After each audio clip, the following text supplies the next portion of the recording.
kepada maklumat, komunikasi dan teknologi, akses kepada kehidupan berbudaya dan akses kepada rekreasi, santai dan sukan. Undang-Undang Kecil 34A iaitu Undang-Undang Kecil Bangunan Seragam Selangor 1986. Kalau kita lihat di Undang-Undang Kecil 34 ini, peringkat 1A menyebut tentang penyediaan akses bagi membolehkan orang-orang kurang keupayaan untuk masuk ke dalam, keluar daripadanya dan dalam mana-mana bangunan. Selain itu, peringkat 2 merujuk pematuhan kepada MS iaitu Malaysian Standard 1183 iaitu Fire Safety in the Design, Management and Use of Building. Ini bermakna pematuhan kepada keperluan yang digariskan dalam kedua-dua MS tersebut adalah mandatory dan perlu dipatuhi dalam penyediaan sebarang reka bentuk pembangunan. Untuk memastikan pembinaan fasiliti mesra OKU sempurna dan selamat memerlukan kefahaman, keprihatinan dan kerjasama oleh semua pihak dari pemilik projek, perunding, kontraktor seterusnya pihak yang menguruskan operasi dan penyelenggaraan bangunan tersebut. Dan pemilik perlu memahami bahawa golongan OKU dan warga emas juga adalah pelanggan mereka yang akan menggunakan bangunan tersebut. Dan perunding perlu mengenal pasti dan memastikan tahap accessibility bangunan pada tahap penggunaan yang maksimum pada peringkat reka bentuk dan pembinaan.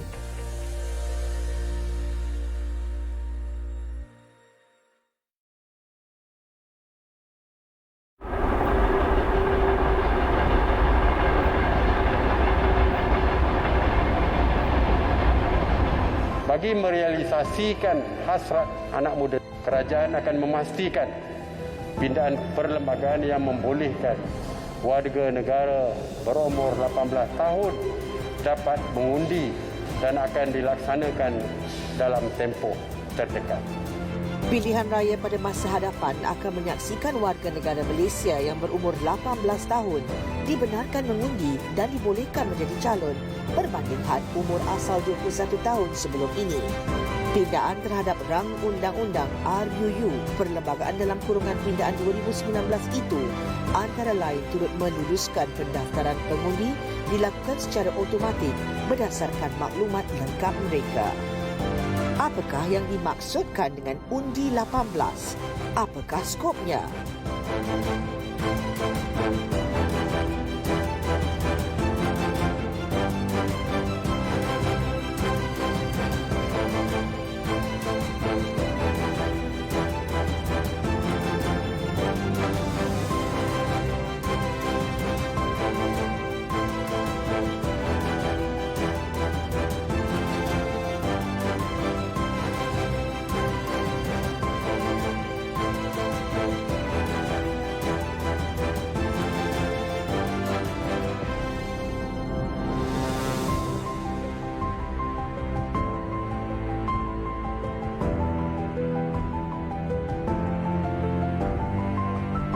Hak mengundi seawal usia 18 tahun ini bakal memberi peluang, ruang dan suara kepada belia untuk sama-sama berganding bahu mencorak demokrasi negara melalui pilihan raya.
Salam warga, kita bersama lagi dalam ruang bicara yang dibawakan kepada anda tentunya di Bernama TV dan seperti lazimnya lah, seperti biasanya setiap malam Khamis kita akan membawa anda untuk mengikuti program yang berkaitan dengan program Jendela. Dan kita ada bersama di studio seorang tetamu yang cukup istimewa menemani saya untuk program kali ini. Tetapi topik yang kita pilih hari ini di ruang bicara ini menyokong perjalanan transformasi digital Malaysia.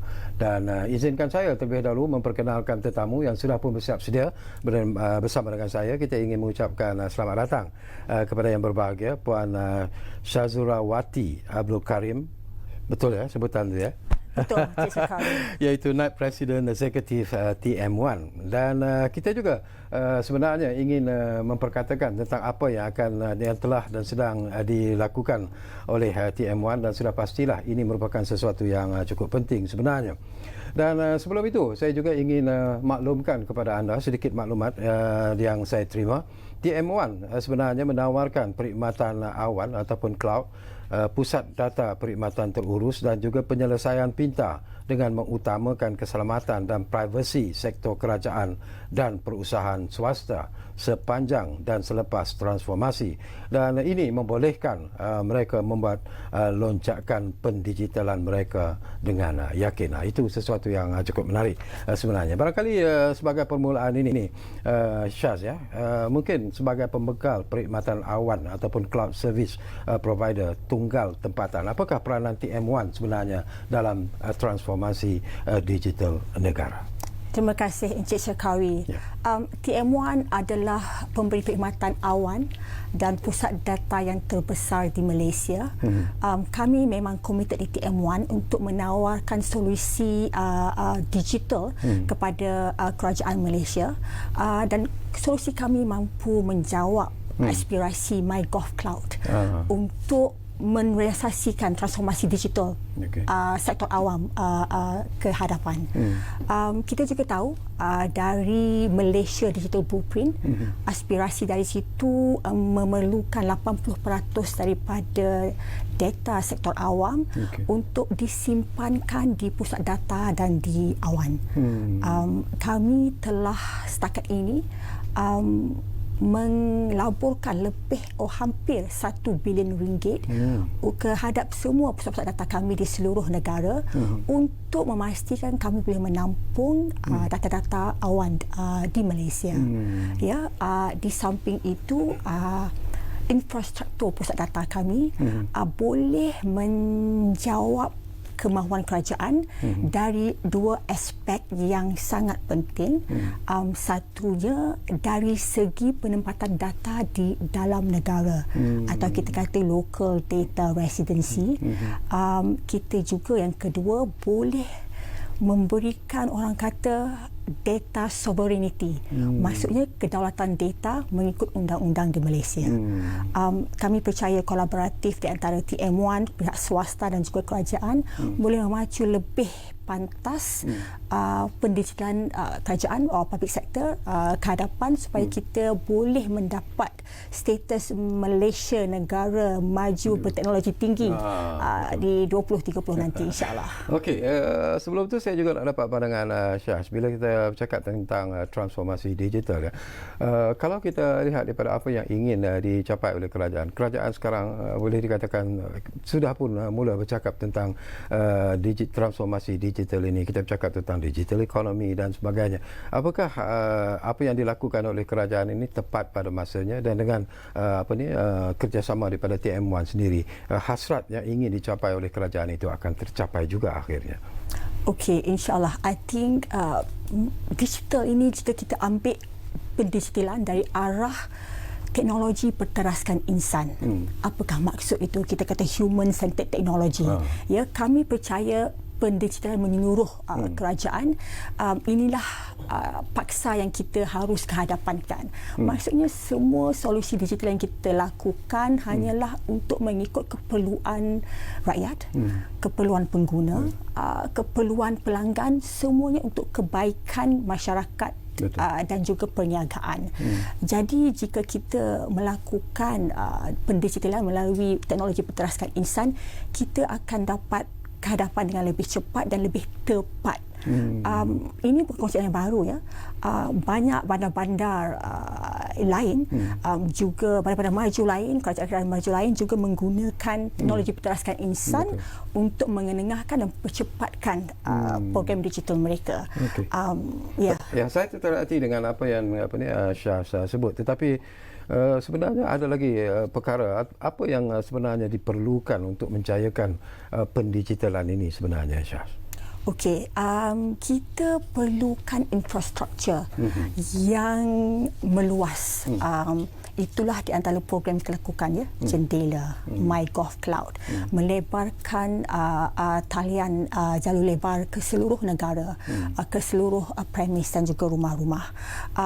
MyGov Cloud inisiatif di mana perkhidmatan awan, di mana bila kita boleh meletakkan kebanyakan aplikasi dan penyimpanan di sektor awam, kepantasan dan respon terhadap perkhidmatan seperti e-services, e-government services masih boleh dilakukan dengan sangat banyak dan sangat pantas.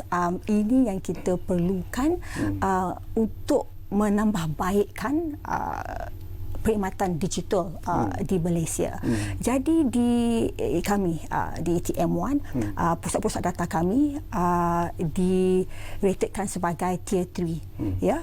Kami mempunyai pusat data yang bertaraf antarabangsa yang boleh juga menghostkan pelbagai sektor hyperscalers dan juga pemberi khidmatan awan yang berbilang. Kita perlukan infrastruktur begini untuk mencepatkan program digital untuk Malaysia. Tapi bila kita bercakap tentang ialah pusat-pusat data ataupun lebih dikenali sebagai apa yang Syah sebut tadilah, data centers itu sendiri, apakah ini dilihat merupakan satu isu ataupun satu center yang cukup penting sebenarnya dalam menjamin bahawa hasrat kita untuk mentransformasi digital itu akan mencapai seperti apa yang kita hajatkan sebenarnya, Puan? Digital akan melibatkan banyak transaksi. Transaksi memerlukan cara pemrosesan data yang sangat tinggi dan perlukan analisis data yang sangat banyak untuk tindakan yang cepat. Pusat data boleh memberikan scalability, keselamatan, teknologi yang terkini untuk membolehkan segala services begitu dijalankan dengan lancar, dikembangkan dengan cepat dan menyeluruh. Jadi sangat penting bila kita fikirkan digital bukan setakat apakah aplikasinya, tetapi kan bagaimanakah aplikasinya akan dilanjutkan kepada rakyat melalui infrastruktur talian internet, melalui infrastruktur cloud atau awan dan juga melalui infrastruktur digital pusat data. Ini adalah komposisi yang sangat penting bila kita mahu mendepankan program pendigitalan Malaysia. Selain daripada itu, apa lagi fungsi dan peranan yang dimainkan di pusat-pusat data ataupun data centers itu lagi, ya Puan? Apa lagi yang akan dilakukan sebenarnya? Ya, jadi di pusat data kami juga mengenengahkan kepentingan keselamatan cyber. So di antara TM1 punya kelebihan adalah kami mempunyai Security Operation Center dan juga Cyber Threat Intelligence Services. Bila kita ada berbagai aplikasi digital, bila kita ada infrastruktur yang boleh menyampaikan aplikasi digital, yang tidak boleh kita tinggalkan adalah faktor-faktor security. Iaitu yang kita pentingkan. Jadi di pusat data kita, kita dianugerahkan dengan pelbagai sijil antarabangsa yang menepati keselamatan yang penting untuk mengawal keselamatan data-data ini. Seperti kita kata ISO 27001, PCI DSS, berbagai TVRA. Semuanya kita lengkapikan untuk pusat data kita supaya kita boleh menyokong terus aspirasi kerajaan terhadap pendigitalan yang menyeluruh dan selamat. Okey. Tapi ada juga yang ingin tahu tentang langkah-langkah ialah kadang-kadang banyak juga yang mempersoalkan tentang isu ini. Adakah TM juga mengambil kira kesan kepada alam sekitar dalam pembinaan pusat-pusat data ini, Puan? Encik Syarkawi, saya sangat bangga untuk share dengan Encik Syarkawi. TM1 adalah organisasi pertama di Malaysia yang mengambil green energy tariff daripada TNB untuk pusat data kami. Itu satu. Yang kedua, pusat-pusat data kami adalah direkognis sebagai Green Building Index. Bukan itu aja. Kita juga dapat pengenalan in terms of design excellence for the data center. Dan banyak tu kan, banyak lagi tu kan, banyak lagi. Kita punya cara pengudaraan di dalam data center yang modular menyebabkan penggunaan kuasa di dalam pusat data kita sangat rendah dan efisien. Ini yang diperlukan oleh hyperscalers ataupun awan, perkhidmatan awan yang diberikan. Jadi kita balancekanlah. Kita ada cloud yang menggunakan banyak tenaga, tetapi di masa yang sama pusat data kita menggunakan alternatif green energy untuk memastikan impak kepada environment kita kurangkan. Ya.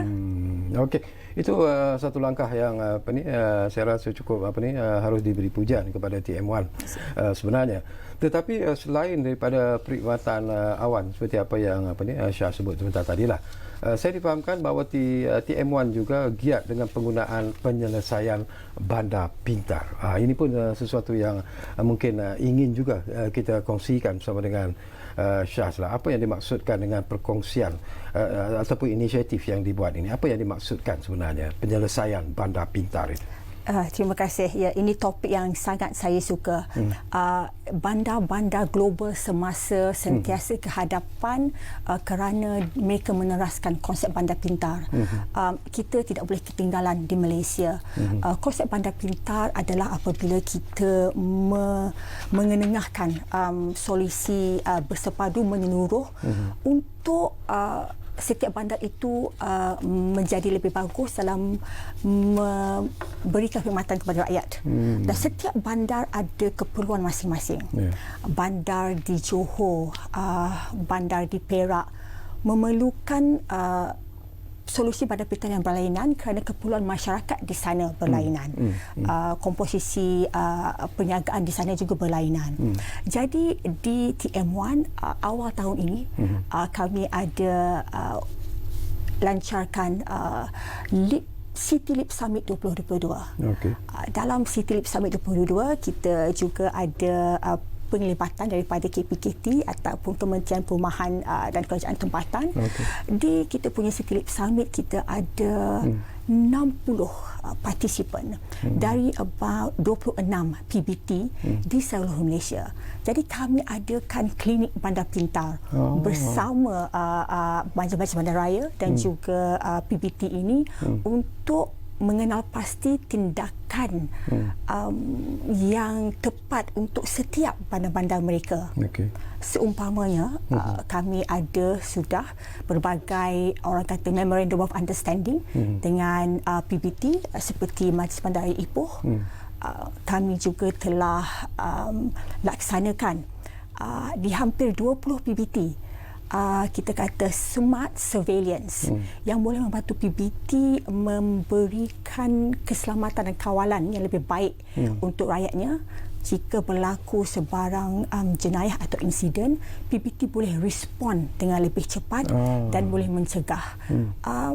So kami ada solusi begitu dan ada juga solusi seperti orang kata smart traffic light. Apakah smart traffic light tu? Kita kan banyak kereta kat Malaysia ni kan, traffic jam rata-rata. Jadi ada PBT di 7 negeri yang telah bekerjasama dengan kami melaksanakan solusi ini.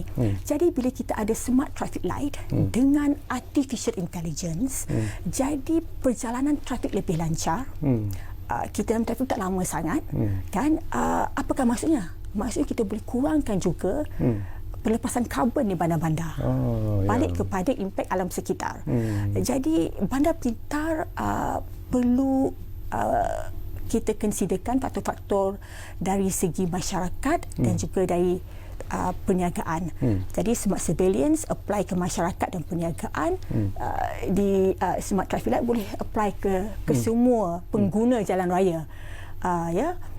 Selain dari itu, kita juga membekalkan perkhidmatan sokongan di atas talian atau talian digital kepada PBT ataupun majlis bandaraya. Ramai masyarakat komplain kadang-kadang kan, minta apply ni, nak bayar itu, ada lubang di sana, ada pokok nak dipotong, macam-macam. Kadang-kadang PPT dan majlis bandaraya dia overwhelm, banyak sangat call-call. Jadi dia tak orang kata terkira, ada tertinggal, ada tak respon, ada yang dah 2 bulan pun maybe tak ada dah jawapannya. Jadi kami datang untuk menolong PBT atau majlis bandaraya untuk menyediakan perkhidmatan pelanggan. Jadi PBT dan majlis bandaraya boleh fokus kepada, kita kata, dia punya core business. Apakah yang perlu dia buatkan? Jadi kita sampaikan dia, ini perkara yang kita perlu buatkan, ini yang banyak subjek yang perlu kita ketengahkan atau pentingkan di negeri-negeri yang berlainan. Bila Syaz menyebut tentang bandar pintar, ini sesuatu yang bagi saya cukup penting dan menarik sebenarnya. Tetapi bagi TM1 sendiri, kalau kita melihat proses pembangunan kadang-kadang di bandar itu sendiri yang tidak teratur dan sebagainya, apakah ini merupakan satu cabaran yang cukup hebat sebenarnya kepada TM1 sendiri dalam melaksanakan apa yang disebut sebagai bandar pintar itu secara keseluruhannya? Ya, itulah sebab di TM1 kami mempertengahkan konsep design thinking dan juga co-creation. Bila kami mahu menengahkan sebarang solusi, tadi kan saya dah kata human-centered technology, kita akan tengok dan kita akan berbincang bersama majlis bandaraya ataupun PBT. Kita akan fahamkan apakah geografi landscape di sana, apakah yang dia ada, apakah yang masih tidak ada. Jadi bila kita laksanakan solusi itu, dia boleh dilancarkan dengan tepat dan mengikut setiap lokasi punya keperluan. Jadi bila kita merancang dan kita design the solution bersama, dan dia akan lebih menepati keperluan setiap bandar. Jadi itu kita kata bandar pintar. Kita bukan kata apa-apa teknologi boleh guna. Dia bukan saja buat teknologi, menggunakan teknologi secara kreatif dan inovatif. Itu yang penting. Tapi pandangan TM1 sendirilah, reaksi daripada masyarakat, daripada rakyat sendiri, apakah Syaz melihat bahawa reaksi itu positif dan mereka menyambut baik program-program yang telah pun disusun atur dengan begitu kemas sekali oleh TM1, dan tentunya mereka mengharapkan juga sesuatu yang lebih menarik. Jadi tetapi reaksi rakyat itu dari segi pendidikan dan sebagainya, apakah kita sudah bersedia sebenarnya untuk menerima the so-called new teknologi seperti apa yang Syaz sebut? Ya, so kami memang bekerjasama dengan KPKT dan Majlis Bandaraya dan juga PBT untuk terus berkomunikasi dan melancarkan program kesedaran kepada rakyat dalam apakah solusi bandar pintar yang kita boleh ketengahkan. Di masa yang sama, bila kami membuat seperti pusat perhubungan pelanggan tadi itu, kita juga buat orang kata survey, customer survey satisfaction. Adakah perkhidmatan ini cepat dan tangkas sekarang, adakah perkhidmatan ini perlu dibaik pulih. Jadi kita juga lakukan orang kata survey kepada kepuasan rakyat supaya kita boleh menambah baik apa lagi yang perlu dibuat. Okey. Mungkin usaha lain yang TM1 lakukan untuk menyokong kerajaan dalam merealisasikan ataupun to realize visi digital Malaysia ini, Syaz. Ya, so kita dah berburak pasal MyGov Cloud tadi, kita dah berburak sedikit pasal bandar pintar. Selain dari itu, kita juga dengan MCMC kita ada lancarkan orang kata pusat internet community. Now pusat digital di seluruh Malaysia. Di pusat digital ini bukan sahaja kita memberi talian internet kepada luar bandar. Kita juga memberikan perkhidmatan training kepada komuniti di situ. Training yang kita masukkan adalah bagaimana untuk menggunakan aplikasi-aplikasi digital, e-services, bagaimanakah mau mencari financing for dia punya small business. Jadi pusat digital menjadi tempat di mana kita boleh menaik tarafkan perniagaan-perniagaan kecil di sekitar komuniti itu. Kami telah dapat banyak melihat outcome yang sangat baik. Ada beberapa tempat dia punya income sudah bertambah. Kita boleh nampak perniagaan itu boleh juga mengambil kerja orang-orang kampung untuk bekerja dengan dia. So banyak sudah MCMC dan kami menyokong penuh konsep pusat digital ini ataupun PADI di seluruh negara dalam konsep pendigitalan. Jangan ada yang tertinggal, bukan di bandar saja. Ya, itulah antaranya. Okey, di penghujung ni tak banyak lagi masa yang tinggal, Syaz. Kita ialah menyambut baik sebenarnya pengumuman yang dibuat oleh kerajaan sendiri di mana kita bergerak daripada fasa 3G kemudiannya beralih kepada 4G dan sudah pastilah bila-bila masa saja juga kita akan berada di fasa 5G. Apakah pergerakan daripada fasa 3G ke 4G dan kemudian kepada 5G ini sebenarnya memberi lonjakan sebenarnya kepada setiap program yang telah pun disusun atur oleh TM1 untuk transformasi digital Malaysia? Ya. So 5G adalah yang kita katakan the catalyst for IR 4.0. Ya, dulu speed orang kata ataupun latency untuk 4G sekarang ni sebegini. Tetapi dengan 5G dia akan lebih laju dan lebih kurang latensinya. Apakah maksud 5G dalam aplikasi pengguna seperti kita? Dengan 5G kita boleh buat beberapa aplikasi yang tidak boleh dibuat untuk 4G. Ya, antara aplikasi itu kita sekarang boleh fikirkan pasal katakan di kawasan yang banyak pekerja yang kita kena monitor macam-macam pergerakan. Kadang-kadang pekerja tak sempat nak tengok apa yang berlaku di sini. Terlalu banyak transaksi. Jadi bila with 5G kita boleh letakkan berbagai-bagai sensor. Sensor yang kita boleh letakkan adalah lebih banyak yang daripada yang kita boleh letakkan daripada 4G. Jadi komunikasi melalui 5G adalah lebih cepat dan pantas dan boleh membantu pekerja menjalankan aktiviti dengan lebih produktif dan yield. Itulah kecantikan orang kata 5G in terms of dia punya speed dan latency. Jadi di penghujung inilah lebih kurang 1 minit saja lagi masa yang tinggal ni Syaz ya. Apakah Syaz berpuas hati mendapat kerjasama erat untuk menjayakan program Jendela ini terutamanya dengan MCMC sendiri, dan apakah TM1 janji TM1 sebenarnya kepada rakyat untuk melahirkan satu transformasi digital Malaysia yang betul-betul akan memberi faedah dan manfaat kepada rakyat Malaysia keseluruhannya? Silakan Syaz. Kami memang terus komited dalam menyokong My Digital Malaysia dan saya amat berbangga dan kita akan melancarkan pusat data kita yang ke-10. InsyaAllah akan kita announcekan dalam suku ketiga tahun ini. Ini adalah antara komitmen menyeluruh kami, bukan setakat Jendela tetapi juga pusat data dan juga perkhidmatan awam dan menyeluruh. Setakat ini kerjasama dengan MCMC tak ada masalah langsung ya? Oh, sangat bagus. MCMC adalah organisasi yang ke depan. Ya, sangat jauh ke hadapan.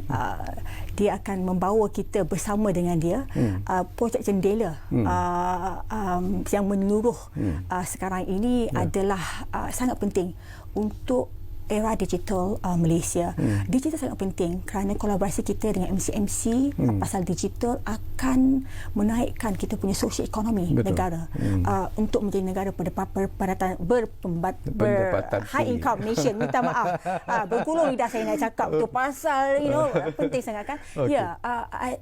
Infrastruktur digital seperti 5G dan seperti fiber ke seluruh negara adalah sangat penting. Okey, terima kasih banyak-banyak kepada Puan Syazurawati Abdul Karim, iaitu Naib Presiden Eksekutif TM1 kerana sudi bersama kita di ruang bicara ini, dan saya percaya bahawa dengan apa yang dilakukan oleh TM1, ianya sudah pastilah akan menghasilkan sesuatu yang cukup positif kepada industri telekomunikasi di negara kita ini, dan kita harap ini bukan pertemuan terakhir kita, Syaz. Mungkin kita boleh duduk lagi untuk bercakap lebih mendalam lagi tentang program-program yang telah pun disusun atur oleh TM1 dalam usaha untuk menjayakan apa yang disebut sebagai transformasi digital Malaysia.